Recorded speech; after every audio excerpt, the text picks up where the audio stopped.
तो हमें atmospheric pressure start करना था। ठीक है, टेम्परेचर हमने पढ़ा था और टेम्परेचर से ही रिलेटेड है हमारा एटमॉस्फेरिक प्रेशर। देखो, हमने जब ओरिजिन ऑफ एटमॉस्फेयर पढ़ रहे थे तो मैंने आपको बताया था कि ये जो हमारी अर्थ होती है, अर्थ के सराउंडिंग में, अर्थ के चारों ओर हमें क्या देखने को मिलता है, हमारा एटमॉस्फेयर देखने को मिलता है, एनवलप ऑफ एयर देखने को मिलता है। ठीक है, जिसे हम क्या बोलते हैं, एटमॉस्फेयर बोलते हैं। और एटमॉस्फेयर में मैंने आपको बताया था कि एटमॉस्फेयर हमारे अर्थ का जो ग्रेविटेशनल फोर्स है, उस ग्रेविटेशनल फोर्स के कारण अर्थ के चारों ओर है ना। अदरवाइज जो सोलर विंड के थ्रू हमारा एटमॉस्फेयर क्या हो चुका होता अब तक, अर्थ से दूर जा चुका होता, बट क्योंकि हमारे पास ग्रेविटेशनल फोर्स है, उस कारण से अर्थ का एटमॉस्फेयर अर्थ के पास है। और सेकंड चीज, जो हमारा मैग्नेटोस्फेयर है, मैग्नेटिक जो पूरा जोन हमें देखने को मिलता है, वो हमारे अर्थ के एटमॉस्फेयर की क्या करता है, रक्षा करता है। तो इस कारण से होता क्या है कि जब अर्थ का जो ग्रेविटेशनल फोर्स है, वो हमारे पूरे के पूरे एटमॉस्फेयर को बांध के रखता है। ठीक है, और अगर मैं हमारे एटमॉस्फेयर की डायरेक्शन की बात करूँ, तो पूरी की पूरी जो गैसेस है वो हमारे अर्थ के ग्रेविटेशनल फोर्स के कारण बंधी हुई है। तो ये पूरी की पूरी जो गैसें होती है, फिर हमारे एटमॉस्फेयर की जो लेयर्स होती है, वो हमारे सरफेस पे क्या करती है, प्रेशर डालती है, क्योंकि उसका अपना वेट है। हमारी जो गैसेस है, हर एक मैटर जो होता है उसका अपना वेट होता है। तो चाहे वो गैस हो, चाहे वो लिक्विड हो, चाहे फिर वो सॉलिड हो, सबका अपना वेट होता है। वैसे ही हमारी जो पूरा का पूरा एटमॉस्फेयर है, हमारे जो एटमॉस्फेयर में जो प्रेजेंट गैसेस हैं, उसका भी क्या होता है, वेट होता है। तो वो उस वेट के कारण हमारे अर्थ के सरफेस पे जो प्रेशर डालती है, अब उसका वेट है तो कहीं ना कहीं उसका क्या होगा, प्रेशर होगा। वो वेट के कारण हमारी अर्थ के सरफेस पे जो प्रेशर डालती है, उसे हम क्या बोलते हैं, एटमॉस्फेरिक प्रेशर बोलते हैं। जैसे फॉर एग्जांपल के लिए हम ये अर्थ सरफेस ले ले, और ये पूरा का पूरा हमारा क्या है, एटमॉस्फेयर है। एटमॉस्फेयर में अलग अलग हमें क्या देखने को मिलती है, लेयर्स। लाइक हमें ट्रोपोस्फेयर, स्ट्रेटोस्फेयर, मीज़ोस्फेयर, आयनोस्फेयर, एक्सोस्फेयर, इस तरीके से हमें क्या देखने को मिलती है, लेयर देखने को मिलती है। और ये हमारी क्या है, अर्थ की सरफेस है। तो ये पूरी की पूरी जो लेयर है, मतलब हमारा जो एंटायर एटमॉस्फेयर है, और एटमॉस्फेयर में भी जो गैसेस है, उनका अपना वेट जो है वो लगातार हमारे अर्थ सरफेस पे पड़ता है। और उसके कारण अर्थ सरफेस जो प्रेशर फील करती है, उसे हम क्या बोलते हैं, एटमॉस्फेरिक प्रेशर बोलते हैं। अब ये एटमॉस्फेरिक प्रेशर जो होता है, वो अलग-अलग टाइम पे कैसा होता है, अलग-अलग होता है। बहुत सारी चीजें होती है जिस कारण से हमारा एटमॉस्फेरिक प्रेशर जो है, वो टाइम टू टाइम क्या करते रहता है, वेरी करते रहता है। ठीक है, बट सिंपल सी बात यह है कि हमारी जो गैसेस है, वो जो फोर्स डालती है हमारी अर्थ सरफेस पे, उसे हम क्या बोलते हैं, एटमॉस्फेरिक प्रेशर बोलते हैं। ठीक है, अब ये कितना होता है, अगर अपन बात करें कि हमारा जो एवरेज एटमॉस्फेरिक प्रेशर है वो कितना होता है, क्योंकि टाइम के अकॉर्डिंग, एरिया के अकॉर्डिंग ये क्या करता रहता है, वेरी करते रहता है। पर जिस तरीके से हमने टेम्परेचर में एवरेज टेम्परेचर देखा था, जिस तरीके से हमने नॉर्मल लैप्स रेट देखी थी, उस तरीके से हमारे अर्थ का जो एटमॉस्फेरिक प्रेशर है, वो भी हम एवरेज निकालते हैं। ठीक है, स्थान स्थान पे अलग होता है, बट उसका क्या निकालते हैं, एवरेज निकालते हैं। तो हमारी सरफेस पे जो एवरेज एटमॉस्फेरिक प्रेशर निकल के आता है, वो अलग-अलग यूनिट में हमें अलग-अलग देखने को मिलता है एटमॉस्फेरिक प्रेशर। जैसे अगर मैं बात करूँ कि हमारी अर्थ की सरफेस है, इस अर्थ की सरफेस पे मैं स्क्वायर इंच एरिया में, है ना, स्क्वायर इंच एरिया का मतलब 1 इंच चौड़ा और 1 इंच लंबा। इस एरिया में अगर मैं एटमॉस्फेरिक प्रेशर निकालता हूँ, तो वो अपना निकल के आता है 14.7 पौंड पर स्क्वायर इंच। मतलब 1 स्क्वायर इंच एरिया में, है ना, एक ऐसा एरिया अर्थ की सरफेस का जो कि 1 इंच चौड़ा है और 1 इंच लंबा है, ऐसे एरिया में जो हमारा प्रेशर निकल कर आता है, वो निकल के आता है 14.7 पौंड। ठीक है, जो कि ये यूनिट है। अगर मैं इसे इंच में नहीं निकालता हूँ, इसे मैं निकाल देता हूँ सेंटीमीटर में, है ना, इसे मैं निकालता हूँ सेंटीमीटर में। वही 1 सेंटीमीटर लंबा, 1 सेंटीमीटर चौड़ा एरिया अगर मैं लेता हूँ, तो ये जो मेरा निकल कर आता है, वो निकल के आता है 1034 ग्राम पर स्क्वायर सेंटीमीटर। मतलब 1 स्क्वायर सेंटीमीटर एरिया में जो मेरा एटमॉस्फेरिक प्रेशर निकल कर आता है एवरेज, वो निकल कर आता है 1034 ग्राम निकल के आता है। ठीक है, आप इसे किलोग्राम में भी निकाल सकते हो, जो निकलेगा 1.03 किलोग्राम निकलेगा, बट ये हमने ग्राम में निकाल लिया। ठीक है, उसके बाद अगर मैं प्रेशर का जो यूनिट है, जो इकाई है, जो कि सर्वमान्य है, अगर मैं इसे एमबी में निकालता हूँ, मतलब मिली बार में अगर निकालता हूँ, तो ये मिली बार में लगभग कितना निकलता है मेरा स्क्वायर सेंटीमीटर एरिया में, ये अगर मैं निकालूँ, तो ये निकलता है मेरा 1013 एमबी। ठीक है? तो यहाँ पे हम इसको सीक्वेंस में एक बार अगर देखें, तो अगर मैं इंच में निकाल रहा हूँ, तो ये कितना निकलेगा? 14.7 पॉन्ड पर स्क्वायर इंच निकलेगा। ठीक है? अगर मुझे सेंटीमीटर में निकालना है, तो ये मेरा निकल कर आएगा 1034, ठीक है, क्या? ग्राम पर स्क्वायर सेंटीमीटर। अगर मैं मिली बार में निकाल रहा हूँ, तो ये मेरा मिली बार में कितना निकलता है? लगभग 1013 पॉइंट में अगर मैं और निकालूँ, तो ये निकलता है 25 मिली बार। ठीक है? ये मेरे क्या है, अलग-अलग यूनिट्स में मेरे अलग-अलग एटमॉस्फेरिक प्रेशर निकल के आ रहे हैं। ठीक है? बट अगर मैं इसको मरकरी बैरोमीटर से निकालूँ, बैरोमीटर जो कि हमारा क्या होता है, इक्विपमेंट होता है जिससे हम प्रेशर को मापते हैं। हालाँकि अलग-अलग इसमें भी हम लोग यूज़ करते हैं, जो इक्विपमेंट होते हैं। बट उसमें अगर मैं मर्क्यूरी का जो बैरोमीटर होता है, मतलब इस प्रकार का जो हमारा यंत्र होता है, इक्विपमेंट होता है, जिसमें हम लोग क्या करते हैं, मरकरी फ़ील करते हैं और उससे फिर हम लोग क्या करते हैं, किसी भी स्थान पे रखते हैं ताकि हम वहाँ का क्या निकाल सकें, प्रेशर निकाल सकें। और मरकरी की जो हाइट होती है, वो हमें बताती है कि एक्चुअल में वहाँ पे कितना प्रेशर है। ठीक है? ये हमें बताती है। तो अगर मैं इस मर्क्यूरी बैरोमीटर के हिसाब से निकालता हूँ, तो ये निकलता है मेरा मर्क्यूरी का कितना सेंटीमीटर? 76 सेंटीमीटर। ठीक है? मर्क्यूरी में 76 सेंटीमीटर निकलता है, जो कि हम बचपन से पढ़ते आ रहे हैं। तो ये तो शायद ना पूछे आपसे, हो सकता है कि ये आपसे पूछ ले वो। ठीक है? कि इंच में कितना होता है, सेंटीमीटर में कितना होता है, तो ये आपसे पूछने के ज़्यादा चांसेस हुए। ठीक है? अ, इसके अलावा और बहुत सारी चीज़ें हैं यहाँ पे, फैक्चुअल चीज़ें जो आपको पता होनी चाहिए, बट उसमें एक चीज़ जो मुझे लगती है सबसे इम्पोर्टेंट है, वो ये है कि हमारा मैक्सिमम एयर प्रेशर कहाँ देखने को मिलता है। ठीक है? मैक्सिमम एयर प्रेशर कहाँ देखने को मिलता है और मिनिमम एयर प्रेशर अब तक कहाँ देखने को मिला है, और ये टेम्परेचर में भी कर लेना, अगर मैंने आपको नहीं बताया है ना? तो ये आप टेम्परेचर का भी कर लेना। ठीक है?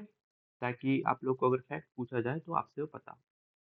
अगर मैं मैक्सिमम एयर प्रेशर की बात करता हूँ, तो ये आपको रशिया में निकलते हुए देखने को मिलेगा, अगाता में। ठीक है? रशिया का जो साइबेरिया वाला रीजन है, वहाँ पे आप सबको पता है कि क्या देखने को मिलता है, हमें टेम्परेचर काफ़ी लो देखने को मिलता है। ठीक है? और टेम्परेचर लो जहाँ पर होता है, वहाँ पे एटमॉस्फेरिक प्रेशर क्या हो जाता है, हाई हो जाता है, जिस कारण से हमें यहाँ पे 1083 एटमॉस्फेरिक प्रेशर देखने को मिलता है। ठीक है? उसके अलावा अगर मैं मिनिमम एटमॉस्फेरिक प्रेशर की बात करता हूँ, तो ये मुझे कहाँ पर देखने को मिलता है, पैसिफिक ओशियन में देखने को मिलता है। ठीक है? तो पैसिफिक ओशियन में मुझे क्या देखने को मिलता है, मिनिमम एयर प्रेशर देखने को मिलता है, विच इज अराउंड 870 मिली बार। ठीक है? ये मुझे देखने को मिलता है मिनिमम। पैसिफिक पे जो ओशियन है हमारा, उसका टेम्परेचर भी ठीक ठाक हमें देखने को मिलता है। वहाँ पे कन्वर्जेंट प्लेट बाउंड्री है, पैसिफिक रिंग ऑफ फायर हमें देखने को मिलता है, जिस कारण से यहाँ का प्रेशर भी कैसा है, कम है। ठीक है? तो ये 2 चीज़ें हैं जो आपको याद रखनी चाहिए।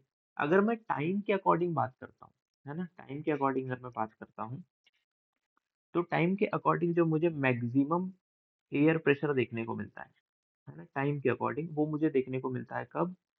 10 एएम पे, क्योंकि इस समय तक जो है हमारी टेरेस्ट्रियल रेडिएशन जा चुकी होती है और अर्थ पे सोलर रेडिएशन तो आ रही होती है, सोलर इनकमिंग सोलर रेडिएशन तो आ रहा होता है, बट वो सेंसिबल हीट में अब तक कन्वर्ट नहीं हुआ होता। और दूसरा हमें देखने को मिलता है 10 पीएम पे। ठीक है? क्योंकि यहाँ पर आपका सोलर इंसोलेशन लगभग समाप्त हो चुकी होती है और एयर कॉन्ट्रैक्ट हो रही होती है। ठीक है? उसके बाद अगर मैं मिनिमम एयर प्रेशर की बात करता हूँ, तो मिनिमम एयर प्रेशर जो मुझे देखने को मिलता है, वो देखने को मिलता है 4 एएम पे और 4 पीएम पे। ठीक है? 4 एएम पे तो इसलिए हमें देखने को मिलता है क्योंकि आपका जो टेरेस्ट्रियल रेडिएशन है वो पूरा जा चुका होता है। ठीक है? सॉरी, फिर पीएम पे हमें इसलिए देखने को मिलता है कि हमारा पूरा का पूरा जो हीट है या इंसोलेशन है, वो सेंसिबल हीट में कन्वर्ट हो चुका होता है। ठीक है? और 4 एएम पे क्यों देखने को मिलता है, इसके पीछे एक कारण है जो बताया जाता है, वो ये है कि जिस तरीके से हमारा टाइड काम करता है ना? इस तरीके से साइक्लिक रूप में, वैसे ही हमारा एयर प्रेशर भी जो है वो साइक्लिक रूप में काम करता है। और चूँकि एक तरीके से एक्सपेंशन ऑफ एयर होता है, जिस कारण से हमें 4 AM पे क्या देखने को मिलता है, मिनिमम एटमॉस्फेरिक प्रेशर देखने को मिलता है। और इसको ये जो पूरा का पूरा हमें टाइम देखने को मिल रहा है ना, ऐसा लग रहा है जैसे टाइड में होता है कम ज़्यादा वैसा, ये पूरा का पूरा जो टेन्योर है, टाइम के हिसाब से हमने मैक्सिमम और मिनिमम जो निकाला है, इसको हम बोलते हैं अ, प्रेशर टाइड, या दूसरे वर्ड में इसको अपन बोलते हैं एटमॉस्फेरिक टाइड। ठीक है? तो ये याद रखिएगा। आपसे पूछा जा सकता है कि एटमॉस्फेरिक टाइड क्या है और हमारा प्रेशर टाइड क्या है? तो याद रखिएगा, है ना? कि मिनिमम कब होता है, मैक्सिमम कब होता है और इसी को हम क्या बोलते हैं, एटमॉस्फेरिक टाइड बोलते हैं या फिर प्रेशर टाइड बोलते हैं। थोड़ी और अगर अपन बात करें, तो जिस तरीके से आइसोथर्म्स से हम क्या दिखाते थे, हमारा टेम्परेचर को दिखा रहे थे, वैसे ही सी लेवल पर इक्वल एटमॉस्फेरिक प्रेशर को मिलाने वाली जो रेखा होती है, उसको हम क्या बोलते हैं, आइसोबार बोलते हैं। तो आइसोबार वो लाइन होती है जो हमारे इक्वल एटमॉस्फेरिक प्रेशर को मिलाती है ऑन सी लेवल। ठीक है? तो ये भी उसी तरीके से काम करती है जैसे हमारी कौन काम करती है, प्रेशर आइसोथर्म्स काम करती है, वैसे आइसोबार काम करती है। ये प्रेशर के लिए काम करती है और वो टेम्परेचर के लिए काम करती है। ठीक है? और ये भी सी लेवल पर होती है, वो भी आपकी सी लेवल पर होती है। ठीक है?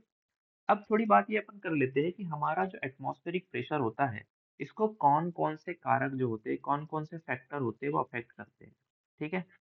अगर आपने टेम्परेचर बहुत अच्छे से समझा है, तो प्रेशर समझने में बिल्कुल दिक्कत नहीं आएगी। सबसे पहला फैक्टर होता है जो हमारे एटमॉस्फेरिक प्रेशर को अफेक्ट करता है, वो होता है हमारा टेम्परेचर। ठीक है? टेम्परेचर कैसे अफेक्ट करता है? टेम्परेचर हमारे एटमॉस्फेरिक प्रेशर से इनवर्सली प्रोपोर्शनल होता है। मतलब यदि हमारा टेम्परेचर बढ़ता है, तो हमारा प्रेशर क्या हो जाता है? कम हो जाता है। और यदि हमारा टेम्परेचर कम होता है, तो प्रेशर क्या हो जाता है? आपका बढ़ जाता है। अब ऐसा क्यों होता है? इसके बहुत सारे रीज़न हैं। सबसे पहला रीज़न हमें क्या देखने को मिलता है कि जैसे ही हम किसी को क्यों हम गैस की बात करें, क्योंकि हम एटमॉस्फेरिक प्रेशर की बात कर रहे हैं।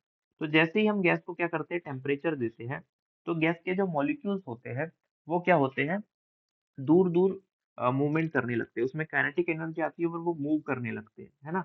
तो पहले अगर मान लो कि एयर के जो कण थे, अणु थे, मॉलिक्यूल्स थे, अगर वो पास-पास थे, तो बाद में वो क्या हो जाते हैं, दूर-दूर हो जाते हैं, जिस कारण से इसका प्रेशर क्या हो जाता है, कम हो जाता है। दूसरे शब्दों में अगर मैं कहूँ, या दूसरा रीज़न की अगर मैं बात करूँ, तो जैसे ही हम टेम्परेचर देते हैं एयर को, तो उसका क्या हो जाता है, एक्सपेंशन ऑफ एयर हो जाता है, जिसको अपन लोग बोलते हैं थर्मल एक्सपेंशन। मतलब वायु जो होती है वो फैल जाती है, तो उसका वॉल्यूम तो बढ़ जाता है, उसका एरिया तो बढ़ जाता है, बट एक स्पेसिफिक एरिया में लगने वाला जो प्रेशर होता है, वो कहीं न कहीं क्या हो जाता है, कम हो जाता है। क्योंकि पहले छोटे से एरिया में जो तीनों के तीनों मॉलिक्यूल्स थे, वो प्रेशर लगा रहे थे। अब वही 3 मॉलिक्यूल्स जो है, वो बड़े एरिया में प्रेशर लगा रहे हैं। तो जिस कारण से टेम्परेचर बढ़ाने पे वॉल्यूम बढ़ता है, थर्मल एक्सपेंशन होता है, इंटरमॉलिक्यूलर गैप बढ़ता है, बट प्रेशर क्या हो जाता है आपका, कम हो जाता है। तो सिंपल सा याद रखिएगा, टेम्परेचर बढ़ाएँगे तो हमारा प्रेशर क्या हो जाएगा, कम हो जाएगा। ठीक है? ये एक रीज़न हो गया। सेकंड रीज़न की अगर अपन बात करें, जो निकल कर आता है, वो है हाइट या फिर अल्टीट्यूड। ठीक है? तो हाइट जैसे-जैसे बढ़ेगी, वैसे-वैसे प्रेशर के साथ क्या रिलेशन हमें देखने को मिलेगा?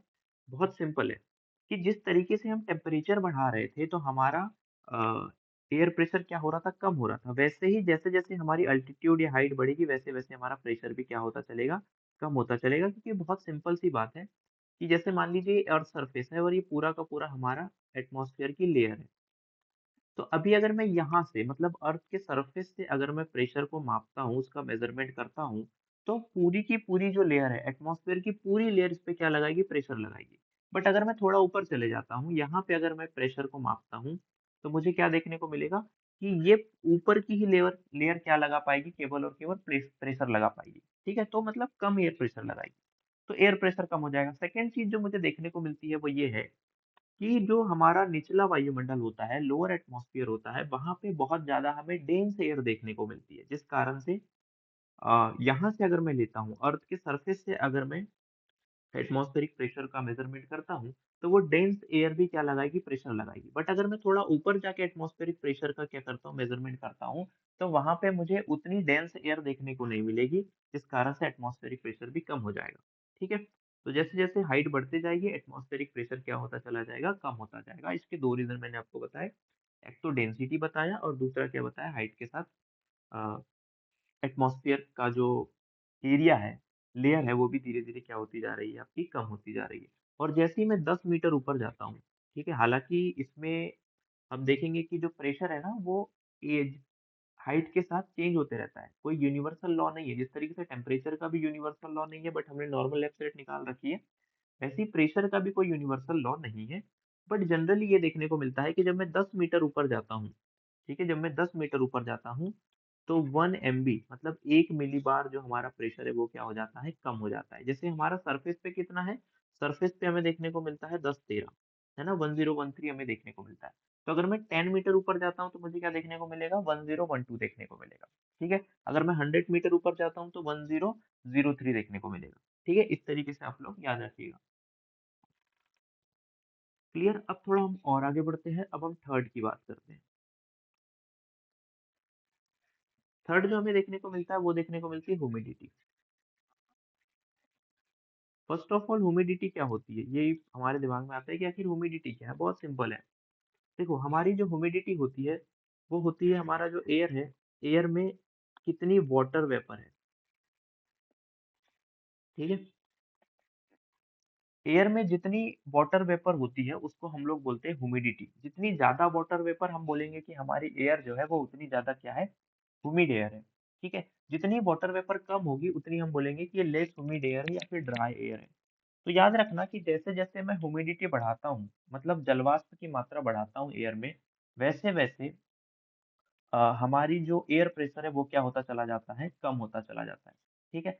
मतलब हमारी जो ह्यूमिडिटी है, कहीं न कहीं ह्यूमिडिटी भी प्रेशर के इनवर्सली प्रोपोर्शनल है। मतलब जितना मैं वाटर वेपर की मात्रा बढ़ाते जाऊँगा हमारे किसमें, एटमॉस्फेयर में, जितनी ज़्यादा वाटर वेपर की मात्रा मैं बढ़ाते जाऊँगा, उतना प्रेशर क्या होता चला जाएगा, कम होता चला जाएगा, ठीक है? जितनी ड्राई एयर होगी, उसका प्रेशर उतना ज़्यादा देखने को मिलेगा। और रीज़न मैं आपको 2-3 बार बता चुका हूँ, तो यहाँ मैं फिर से रीज़न नहीं बताऊँगा। रीज़न बहुत सिंपल है, वो है आपका मॉलिक्यूलर वेट या एटॉमिक वेट, ठीक है? तो जो मॉलिक्यूलर वेट होता है H2O का, क्योंकि हमारी वाटर वेपर है, तो वो कैसा होता है, कम होता है। जबकि जो ड्राई एयर होती है, उसमें वाटर वेपर नहीं होती, उसमें नाइट्रोजन एंड ऑक्सीजन हमें देखने को मिलती है, जिसका molecular weight as compare to water vapour कैसा होता है, ज़्यादा होता है। इस कारण से ऐसी एयर जो कि ड्राई एयर है, जिसमें नाइट्रोजन एंड ऑक्सीजन ज़्यादा है, वो ड्राई एयर का प्रेशर ज़्यादा होगा। और ह्यूमिड एयर जो है, जिसमें वाटर वेपर ज़्यादा है, तो उसका मॉलिक्यूलर वेट कम होगा, जिस कारण से वो कम वेट लगाएगी, ठीक है? कम प्रेशर लगाएगी। और उसके बाद 4th चीज़ आती है, वो है डायनामिक इफ़ेक्ट, कि अर्थ की जो अ, डायनामिक फैक्टर्स होते हैं, है ना? या फिर हमारे जो एटमॉस्फेयर के जो डायनामिक फैक्टर्स होते हैं, ये क्या अफ़ेक्ट करते हैं? अब इसमें देखो 2 ही तरीके से हो सकते हैं। या तो हमारा जो एटमॉस्फेयर है वो कैसा देखने को मिल रहा है हमें? स्टेबल देखने को मिल रहा है, मतलब एटमॉस्फेरिक कंडीशन कैसी है? स्टेबल देखने को मिल रही है। या फिर दूसरा हमें देखने को मिल सकता है कि अनस्टेबल देखने को मिल रही है। ये 2 ही कंडीशन हो सकती है। अब देखो स्टेबल अगर हमें देखने को मिल रहा है ना? स्टेबल हमें अगर देखने को मिल रहा है, तो हमें एटमॉस्फेरिक प्रेशर हाई देखने को मिलेगा, मोर एटमॉस्फेरिक प्रेशर। अगर अनस्टेबल देखने को मिल रहा है, तो अब ये डिपेंड करता है कि फिर किस तरीके का मोशन हो रहा है। अनस्टेबल में मतलब वायु स्थिर नहीं है, वायु में गति हो रही है, वायु में मोशन है, एयर में मोशन है। अब हम ये देखेंगे कि किस प्रकार का मोशन है। क्या एयर अपलिफ्ट हो रही है, ठीक है? या दूसरा चीज़ ये देखेंगे कि क्या सिंकिंग ऑफ एयर है, क्या एयर सिंक कर रही है? अब दोनों चीज़ें हो सकती है ना? अपलिफ्ट का मतलब ऊपर जा रही है, अपलिफ्ट का मतलब एयर क्या जा रही है? ऊपर जा रही है, सिंकिंग ऑफ एयर का मतलब एयर नीचे आ रही है। तो मुझे बताओ कि किसमें एटमॉस्फेरिक प्रेशर ज़्यादा होगा? जब एयर ऊपर जा रही है, तो वो सरफेस पे कम दबाव डालेगी। तो यहाँ पे हमें क्या देखने को मिलेगा? एटमॉस्फेरिक प्रेशर कम देखने को मिलेगा। बट जहाँ पे सिंकिंग ऑफ एयर हो रहा है, अवतलन हो रहा है ना? सिंकिंग या सब्सिडेंस ऑफ एयर हो रहा है, तो वहाँ पे हमें एटमॉस्फेरिक प्रेशर क्या देखने को मिलेगा? हाई देखने को मिलेगा। तो जब हम आगे प्रेशर बेल्ट पढ़ेंगे, तो हम देखते हैं कि जो 30 डिग्री के अराउंड वाला जो एटमॉस्फेरिक हाई प्रेशर बेल्ट होता है, वहाँ पे एयर सिंक कर रही होती है, जिस कारण से वो कैसा बनता है? हाई प्रेशर बनता है। जबकि इक्वेटोरियल लो प्रेशर क्यों बनता है? क्योंकि वहाँ पे एयर अपलिफ्ट हो रही होती है, तो वहाँ पे लो प्रेशर बनता है। ठीक है? तो ये याद रखिएगा। और क्षैतिज जब प्रवाह होता है, ये तो हमारा वर्टिकल अ, मोशन हो गया या मूवमेंट ऑफ एयर हो गया। अगर हॉरिजॉन्टल मूवमेंट होता है, तो उसमें बहुत ज़्यादा परिवर्तन हमें देखने को नहीं मिलता है ना? थोड़ा बहुत चेंजेस बस होते हैं, अदरवाइज़ बहुत ज़्यादा परिवर्तन हमें देखने को नहीं मिलता है। ये था हमारे एटमॉस्फेरिक प्रेशर को अफ़ेक्ट करने वाले फैक्टर्स। टेम्परेचर अगर बढ़ेगा, तो प्रेशर कम हो जाएगा। अल्टीट्यूड पे अगर अपन जाएँगे, तो प्रेशर कम हो जाएगा। ह्यूमिडिटी बढ़ती जाएगी, तो प्रेशर कम हो जाएगा। डायनामिक इफ़ेक्ट जो होता है, वो अलग-अलग तरीके से जो है आपका काम करता है। ठीक है? स्टेबल अनस्टेबल टाइप की कंडीशन हमें देखने को मिल सकती है। अब हमने देखा कि हमारा पूरा का पूरा अर्थ सरफेस जो है ना? हमारा पूरा का पूरा जो अर्थ सरफेस है, वो कहीं न कहीं अ, इक्वल प्रेशर उसमें देखने को नहीं मिलता। हमें हॉरिज़ॉन्टल तरीके से अगर अपन देखें, तो हमारे अर्थ पे कहीं तो हाई प्रेशर बनता हुआ देखने को मिल रहा है, हमें कहीं लो प्रेशर बनता हुआ देखने को मिल रहा है। क्यों? क्योंकि कहीं पे हमें सिंकिंग ऑफ एयर देखने को मिल रही है, कहीं अपलिफ्टमेंट ऑफ एयर देखने को मिल रहा है। कहीं पे हमें टेम्परेचर ज़्यादा देखने को मिल रहा है, कहीं पे हमें टेम्परेचर कम देखने को मिल रहा है, कहीं ह्यूमिडिटी ज़्यादा देखने को मिल रही है। तो जब अलग-अलग फैक्टर्स काम करते हैं इंक्लूसिव तरीके से, तो हमें हमारी अर्थ की जो सरफेस है, उसमें हॉरिजॉन्टल टेम्परेचर में हमें क्या देखने को मिलता है? चेंजेस देखने को मिलते हैं। ठीक है? तो उसी हम चेंजेस की अब बात करने वाले हैं। ठीक है? कि कौन-कौन सी जो है हमें प्रेशर बेल्ट्स हमें देखने को मिलते हैं और वो कैसे डेवलप होते हैं और वहाँ पे हमें कौन-कौन सी पौनी चलती हुई देखने को मिलती है, इसकी हम अब बात करने वाले हैं। ठीक है?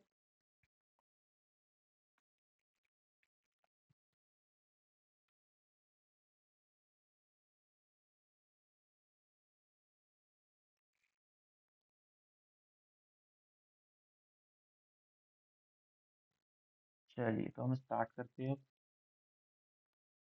ये है हमारा इक्वेटर। इक्वेटर,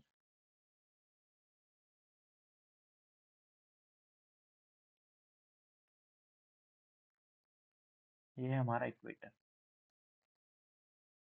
ठीक है? अब देखो थोड़ा समझो, हमारा जो सन होता है ना, सन जो होता है हमारा, वो हमारे इक्वेटर पे अपनी रेज़ हमेशा ही कैसी छोड़ता है? परपेंडिकुलर। ठीक है? डायरेक्ट रेज़ हमें जो सबसे ज़्यादा देखने को मिलती है, वो हमें कहाँ पे देखने को मिलती है? हमारे इक्वेटर पे ही देखने को मिलती है। सन की जो मैक्सिमम रेज़ जो होती है, वो इक्वेटर पे कैसी पड़ती है? सीधी पड़ती है। और जब हम ट्रॉपिकल एरियाज़ की बात करते हैं, जो हमने लास्ट टाइम देखा भी था, जहाँ पे हमें मैक्सिमम टेम्परेचर देखने को मिलता है, वहाँ टेम्परेचर तो मैक्सिमम हमें देखने को मिलता है, बट उसमें हमें सीज़नल चेंजेस देखने को मिलते हैं। वहाँ पे विंटर में हमें टेम्परेचर सबसे कम भी देखने को मिलता है। तो समर में टेम्परेचर फिर ज़्यादा भी देखने को मिलता है। बट इक्वेटर ऐसा एरिया होता है जहाँ पे दिन और रात की अवधि लगभग समान होती है और औसतन रूप से एवरेज तरीके से हमेशा ही सनरेज़ जो होती है वो कैसी होती है? अ, डायरेक्ट होती है हमारे इक्वेटर एरिया पे। जिस कारण से इक्वेटर का जो टेम्परेचर होता है वो कैसा होता है? काफ़ी हाई होता है। और टेम्परेचर हाई होने के कारण यहाँ का जो प्रेशर होता है, जो एयर प्रेशर होता है वो क्या हो जाता है? कम हो जाता है। तो जैसे ही यहाँ का एयर प्रेशर कम होता है, तो क्या होता है कि एयर के जो मॉलिक्यूल्स होते हैं वो दूर-दूर जाते हैं एक दूसरे से और जब दूर-दूर जाते हैं तो वायु क्या हो जाती है आपकी हल्की हो जाती है, पहली चीज़। दूसरी चीज़ इक्वेटर वाला जो एरिया होता है यहाँ पे टेम्परेचर ज़्यादा होने के साथ-साथ चूँकि यहाँ पे रेनफॉल भी ठीक-ठाक है, तो यहाँ पे लगातार क्या होते रहता है इवेपोरेशन होते रहता है, वाष्पीकरण होते रहता है। जिस कारण से हमारी वायु हल्की तो होती है बट उसमें वाटर वेपर की मात्रा भी सबसे ज़्यादा होती है। मतलब केवल हमारी यहाँ पे वायु हल्की नहीं है, उसके साथ-साथ ह्यूमिड भी है। और मैंने आपको बताया था कि अगर ह्यूमिडिटी भी मिल जाती है, तो एयर प्रेशर और क्या हो जाता है अपना कम हो जाता है। जिस कारण से इक्वेटर पे हमें क्या देखने को मिलता है कि इक्वेटर पे सबसे कम प्रेशर देखने को मिलता है। एटमॉस्फेरिक प्रेशर सबसे कम देखने को मिलता है। इसका सबसे पहला रीज़न है टेम्परेचर। टेम्परेचर इतना ज़्यादा होता है कि यहाँ का प्रेशर कम हो जाता है, वायु हल्की हो जाती है, वायु के कण दूर हो जाते हैं, थर्मल एक्सपेंशन ऑफ एयर हमें देखने को मिलता है। उसके साथ-साथ इवेपोरेशन के कारण एयर जो होती है वो काफ़ी ह्यूमिड होती है और इसी ह्यूमिडिटी के कारण, इसी जलवाष्प के कारण वायु और हल्की हो जाती है और हल्की एयर आपको पता है कि अपलिफ्ट करती है, ऊपर की ओर मूव करती है क्योंकि वो सराउंडिंग एयर से क्या होती है, हल्की होती है। तो जैसे धुआँ होता है, हमने देखा स्मॉग, वो क्या करता है स्मॉग ऊपर की ओर मूव करता है, क्यों? क्योंकि वो हल्का होता है। तो हल्की चीज़ हमेशा ऊपर की ओर मूव करती है। तो इक्वेटर पे जो हमारी एयर हमें देखने को मिलती है, वो भी कहाँ की ओर मूव करती है? ऊपर की ओर, ठीक है? इस प्रकार से ऊपर की ओर क्या करती है वो मूव करती है सरफेस से, अपलिफ्ट होती है यहाँ से। ठीक है, ये हमारी इस प्रकार से अपलिफ्ट होती है और इस प्रकार से ऊपर जाती है। ठीक है, जैसे ही ऊपर जाएगी तो यहाँ पे एडियाबेटिक कूलिंग होगी। आप सभी को पता है एडियाबेटिक कूलिंग क्या होती है। तो यहाँ पे नॉर्मल लेफ्ट तो काम कर रही है, बट इस पे एडियाबेटिक कूलिंग होगी क्योंकि एयर ऊपर जाएगी, एयर ऊपर जाने के बाद फैलेगी। उसके बाद इसका कंडेंसेशन होगा, कंडेंसेशन के बाद ये रेनफॉल करती है। आप सभी को पता है कि इक्वेटर के एरिया में शावर रेनफॉल होते रहती है, हर दिन होती है। उसके बाद ये एयर क्या हो जाएगी, आपकी भारी हो जाएगी क्योंकि टेम्परेचर एकदम से कम हो गया है। तो भारी होने के बाद क्या होती है, पहले तो जैसे ही एडियाबेटिक कूलिंग होगी, तो एडियाबेटिक कूलिंग में मैंने बताया था क्या होती है, एयर फैलती है इस प्रकार से, उसका वॉल्यूम बढ़ता है। उस कारण से जब ये भारी होती चली जाएगी, फैलते जाएगी, भारी होगी, फैलते जाएगी, भारी होगी। तो भारी होगी तो कहीं न कहीं तो सिंक होगी, कहीं न कहीं तो बैठेगी, क्योंकि 2 चीज़ें आप लोग याद रखिएगा, जहाँ पे भी आपका एयर भारी है वहाँ पे वो सिंक करती है, जहाँ पे भी एयर हल्की है वहाँ पे वो अपलिफ्ट होती है। तो इक्वेटर वाले एरिया में हल्की थी तो अपलिफ्ट हुई, और अब जब ये मूव करेगी, एडियाबैटिक इसकी कूलिंग होगी तो ये भारी होगी, और भारी होने के साथ-साथ ये क्या हो जाएगी आपके, कहीं न कहीं आकर बैठ जाएगी। तो इस प्रकार से ये एयर आके यहाँ पे सिंक करेगी, और जहाँ पर सिंक करेगी, अभी मैंने आपको बताया था कि जहाँ से उठ रही है वहाँ पे तो ये बहुत लो प्रेशर बनाती है, बट जहाँ ये सिंक होती है वहाँ पे ये क्या बनाती है, हाई प्रेशर बनाती है। तो अराउंड ये जो हमारी एयर होती है, याद रखिएगा, ये लगभग 5 degree north and 5 degree south से ऊपर जाती है, बट लगभग 30 डिग्री के around, 30 degree north and 30 degree south के अराउंड ये क्या हो जाती है, सिंक हो जाती है, कुछ इस प्रकार से नीचे बैठ जाती है। ठीक है, इस प्रकार से क्या हो जाती है, नीचे बैठ जाती है। तो ये जहाँ पर भी नीचे बैठेगी, है ना, यहाँ पर ये नीचे बैठती है, तो जहाँ पर भी ये नीचे बैठेगी, तो वहाँ का, यहाँ प्रेशर ये बढ़ा देगी और यहाँ पे ये हाई प्रेशर बनाएगी, है ना, प्रेशर, एटमॉस्फेरिक प्रेशर ये क्या कर देगी, बढ़ा देगी, क्योंकि सिंक हो रहा है। ये देखो ऊपर मैंने डायरेक्ट लिख रखा है। ठीक है, तो यहाँ पे ये प्रेशर को बढ़ाएगी, एटमॉस्फेरिक प्रेशर को ये इंक्रीज करेगी, हाई प्रेशर बनाएगी ये, और ये होगा अराउंड आपका 30 डिग्री नॉर्थ वाला एरिया, 30 डिग्री साउथ वाला एरिया। ठीक है, तो 30 to 35 degree, 30 to 35 degree north and 30 to 35 degree south, ये वो एरिया होता है जहाँ पे एयर चूंकि सिंक करती है, नीचे बैठती है, जिस कारण से हाई प्रेशर बनता है।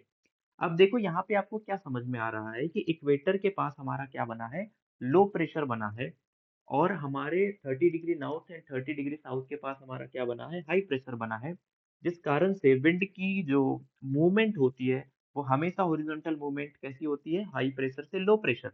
तो यहाँ से हाई प्रेशर से लो प्रेशर की तरफ आपकी क्या चलेगी, प्लेनेटरी विंड चलेगी। ठीक है, जिसको हम लोग क्या बोलते हैं, ट्रेड विंड बोलते हैं, इसे हम क्या बोलते हैं, ट्रेड विंड बोलते हैं। ये हाई प्रेशर से लो प्रेशर की तरफ चलेगी, बट ये पूरा इक्वेटर पे नहीं आ पाएगी, ये पूरा इक्वेटर पे नहीं आ पाएगी। क्यों नहीं आ पाएगी, क्योंकि उससे पहले ही इतना ज़्यादा हाई प्रेशर बनता है ना इक्वेटर के 5 degree north and 5 degree south पे, कि वो 0 डिग्री तक आ ही नहीं पाती है। इसलिए आप देखो कि मैंने इक्वेटर के पास विंड को नहीं लाया है। इक्वेटर से 5 degree north and 5 degree south पर ही ये क्या हो जाती है, अपलिफ्ट हो जाती है। मतलब 5 degree north and 5 degree south से ही ये क्या चली जाती है, ऊपर की ओर चली जाती है, इक्वेटर तक ये नहीं आ पाती है। रीज़न क्या है कि इतना एक्सट्रीम हाई प्रेशर बनता है कि विंड दोनों से टकराने से पहले ही ऊपर उठ जाती है। और यहाँ पे हमें क्या देखने को मिलता है कि बीच वाला जो एरिया है, यहाँ पे किसी प्रकार की विंड चलते हुए नहीं देखने को मिलती। ये एटमॉस्फेरिक तरीके से एकदम शांत क्षेत्र होता है। यहाँ पे हमें किसी प्रकार का विंड का टर्बुलेंस हमें देखने को नहीं मिलता। एटमॉस्फेरिक प्रेशर भी एकदम शांत होता है, क्योंकि ये 5 degree north and 5 degree south से ही कहाँ चले जाती है, विंड ऊपर चली जाती है।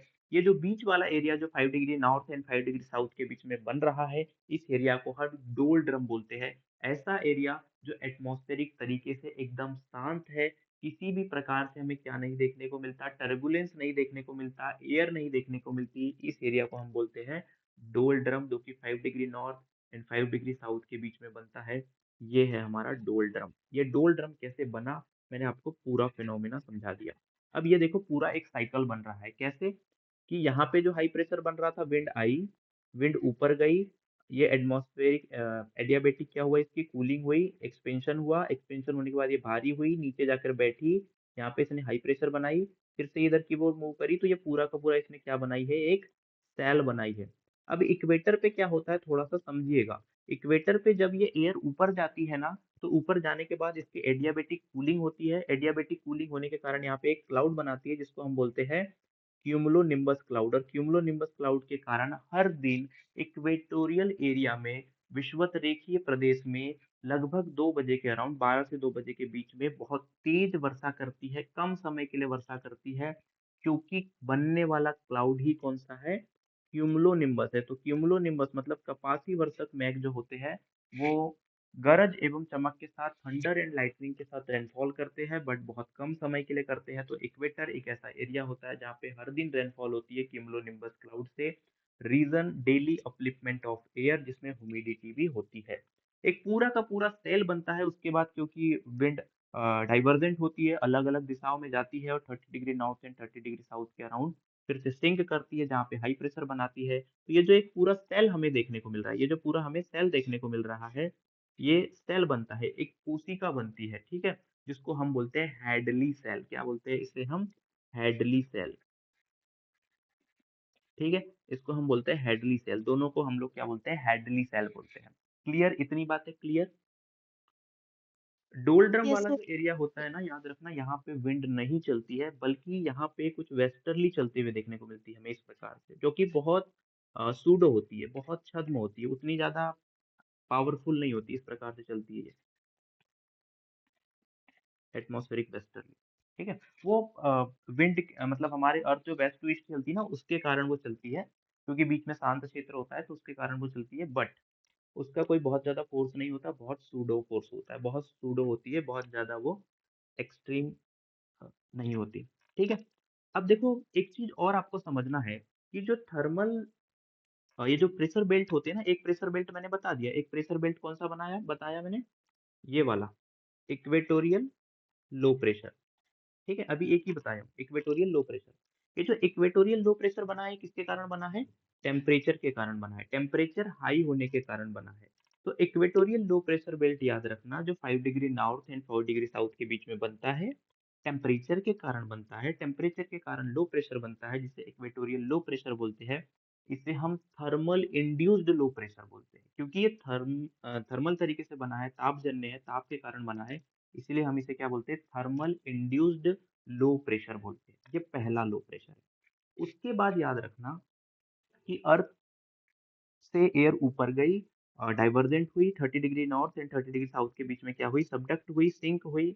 और इस कारण से, ये डाउनवर्ड मूवमेंट के कारण से यहाँ पे जो हाई प्रेशर बनता है, क्योंकि याद रखना ये वाला एरिया वही एरिया है जहाँ पे टेम्परेचर ज्यादा है, टेम्परेचर कम नहीं है, टेम्परेचर यहाँ बहुत है, टेम्परेचर यहाँ पे भी बहुत है। तो उस हिसाब से बनना तो लो प्रेशर था, बट चूंकि एयर सिंक हो रही है, नीचे बैठ रही है, जिस कारण से यहाँ पे क्या बनता है हमारा? हाई प्रेशर बनता है, जिसमें टेम्परेचर का कोई रोल नहीं होता, क्योंकि टेम्परेचर के अकॉर्डिंग अगर प्रेशर बनता तो वो तो लो प्रेशर बनता। बट यहाँ पे डायनामिक प्रोसेस के कारण ये क्या बन रहा है? हमारा हाई प्रेशर बन रहा है। तो इसको अपन लोग बोलते हैं डायनामिकली इंड्यूस्ड लो हाई प्रेशर, ठीक है, डायनामिकली इंड्यूस्ड हाई प्रेशर हम इसे बोलते हैं, जो डायनामिक प्रोसेस से बनता है, अर्थ के मूवमेंट के कारण बनता है, वायु के सिंक होने के कारण बनता है। तो दो प्रेशर बेल्ट पढ़े, इक्वेटोरियल लो प्रेशर बेल्ट हमने पढ़ा, और दूसरा हमने पढ़ा ट्रॉपिकल हाई प्रेशर बेल्ट या सब ट्रॉपिकल हाई प्रेशर बेल्ट, ठीक है। तो पहला equatorial low pressure belt, 5 degree north 5 degree south, due to temperature.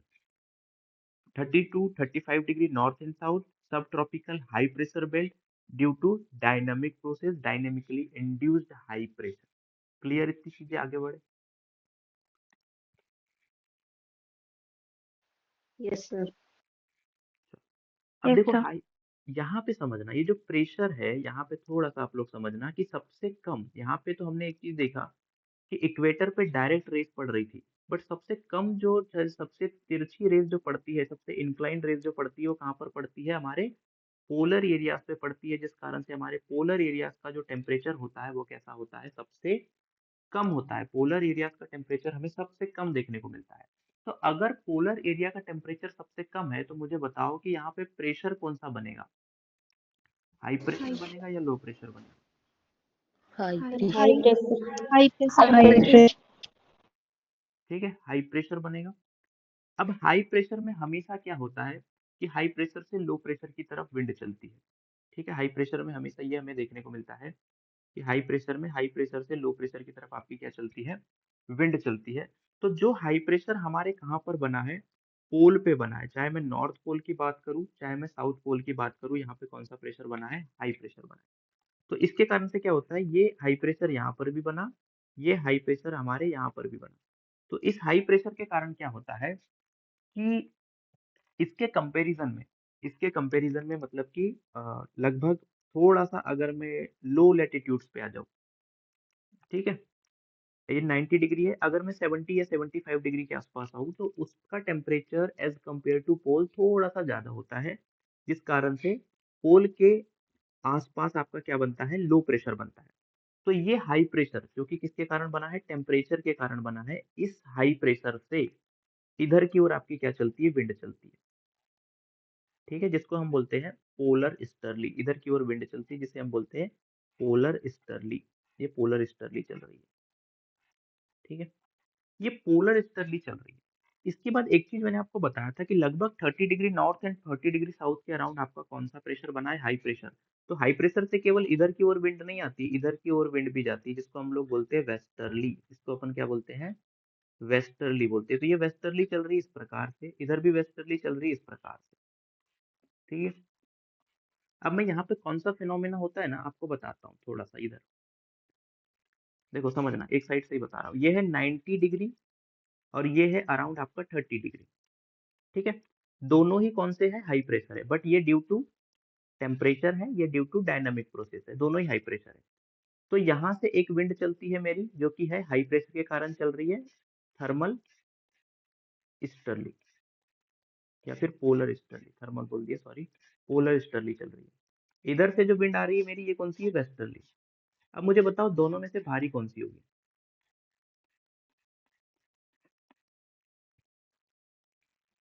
Sir 90 degree वाली हाइब्रिड। पोलर वाली भारी होगी। क्यों, बहुत सिंपल है कि वो पोल से आ रही है, उसका टेम्परेचर आपके 30 डिग्री से तो बहुत ही कम है, तो जिस कारण से ये वाली जो विंड है जो पोल से आ रही है सिंक करेगी, ये नीचे की ओर जाएगी, और नीचे की जाने के बाद ये जो आपकी 30 डिग्री से वेस्टर्ली जो आ रही है, इसको ऊपर की ओर अपलिफ्ट करेगी, बहुत तेजी से ऊपर की ओर,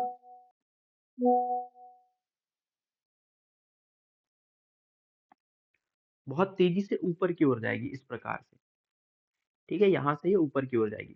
क्यों जाएगी, रीजन समझो, रीजन समझना इंपॉर्टेंट है, रट तो सब लेते हैं। यहाँ से ये हाई हाई प्रेशर से विंड आ रही है जो कि काफी कोल्ड है, कोल्ड होने के साथ साथ भारी, मतलब भारी है, वेटेड है। तो ये सिंक करेगी, हमेशा भारी एयर सिंक करती है, कोल्ड एंड भारी एयर जो होती है वो हमेशा सिंक करती है, बट दूसरी जो वार्म एयर है उसको ऊपर उठाती है, इस प्रकार से इसको ऊपर उठाएगी। तो यहाँ से भी आपका लो प्रेशर बनेगा, यहाँ पे भी आपका लो प्रेशर बनेगा। क्यों, क्योंकि ये एयर ऊपर जा रही है। तो ये एयर ऊपर जाने के कारण आपका क्या बनाती है, लो प्रेशर बनाती है। तो ठीक ये वाला जो फिनोमेना अगर आपको समझ में आया हो, तो सेम ये फिनोमेना कहाँ पर हो रहा है, यहाँ पर हो रहा है, ठीक है? यहाँ पर हो रहा है, समझ में आया? Yes sir. Yes sir. 60 to 65 south and 60 to 65 degree north, इन दोनों के बीच में यही फिनोमेना हो रहा है। अब यहाँ से भी एयर ऊपर जाएगी, स्वाभाविक सी बात है, यहाँ से भी एयर ऊपर जाएगी। तो यहाँ से अब एयर को तो इधर से ऊपर लेकर जाना था, पर मैं इधर लेके जा रहा हूँ, आप लोग इससे समझिएगा, ये इस प्रकार से एयर ऊपर गई है, ठीक है? अब देखो यहाँ से एयर जब ऊपर जाती है, हाँ, यहाँ से जब ये एयर ऊपर जाएगी तो ये कुछ एयर इस प्रकार से ऊपर जाएगी, ठीक है? अब ये ऊपर जाएगी, फिर से इसका क्या होगा, क्या होगा इसका, एडियाबेटिक कूलिंग होगी, एयर भारी होगी, और दोनों साइड ये ट्रेवल करेगी। एक साइड इधर जाएगी और इधर जाके ये पोल के पास बैठ जाएगी, और इधर आके ये वाले सर्कल में मिल जाएगी और ये यहाँ पे नीचे बैठेगी, ठीक है? यहाँ से ये ऊपर की ओर गई, दोनों साइड मूव करी, एक ब्रांच इधर आ गई, एक ब्रांच पोल पे जाके सिंक हो गई, एक ब्रांच आपकी कहाँ पे आके सिंक हो गई, 30 डिग्री और 35 डिग्री नॉर्थ, और ये पूरा एक क्लोज्ड सेल बना। इधर भी एक पूरा का पूरा क्लोज्ड सेल बना, ठीक है? तो ये दोनों, जिसमें से ये जो बीच में जो क्लोज्ड सेल बन रहा है, इसको हम बोलते हैं फेरल सेल, और दूसरी साइड जो हमारा क्लोज्ड सेल बन रहा है उसको अपन लोग बोलते हैं पोलर। तो ये वाला जो बना है इसको हम बोलते हैं पोलर, ठीक है? यहाँ पे जो ये सेल बन रहा है इसको अपन लोग बोलते हैं फेरल, ठीक है? तो ये फेरल सेल है, यहाँ पे भी इसी प्रकार से ये विंड ऊपर जाएगी, फिर ये दोनों साइड सर्कुलेट करेगी, एक ब्रांच इसकी पोल पे आके बैठेगी, एक ब्रांच इधर से मिलेगी। यहाँ पे आपका बना फेरल, यहाँ पे आपका बना पोलर। ठीक है। अब विंड मैं आपको एक बार अलग अलग कलर से दिखा देता हूँ। पहले जो विंड चल रही थी, ये चल रही थी हमारी ट्रेड विंड। ठीक है, ये सर हमारी मुझे चल रही थी ट्रेड विंड। एक मिनट रुक जाओ, एक मिनट। ये जो हमारी चल रही है वो चल रही है वेस्टर्ली। ये जो चल रही है ये चल रही है मेरी पोलर ईस्टर्ली। ठीक है, ये है हमारी पोलर ईस्टर्ली। ये यहाँ पे तीनों मैंने आपको प्लेनेटरी विंड बता दी, और मैंने आपको पूरे के पूरे प्रेशर बेल्ट बता दिए। पहला इक्वेटोरियल लो प्रेशर बेल्ट, क्यों बना? ताप के कारण। दूसरा सब ट्रॉपिकल हाई प्रेशर बेल्ट, क्यों बना? डायनामिक प्रोसेस से। तीसरा मैंने आपको बताया सब पोलर लो प्रेशर है, एयर जब भी ऊपर जाएगी लो प्रेशर, तो सब पोलर लो प्रेशर बेल्ट। ठीक है, क्यों बना? Due to dynamic process. और लास्ट में मैंने बताया पोलर हाई प्रेशर क्यों बना? टेम्परेचर। तो ये सारे प्रेशर बेल्ट है, 7 प्रेशर बेल्ट है, 3 प्लेनेटरी विंड है, और 3 हमारे सेल बन रहे हैं क्लोज्ड सेल। ठीक है।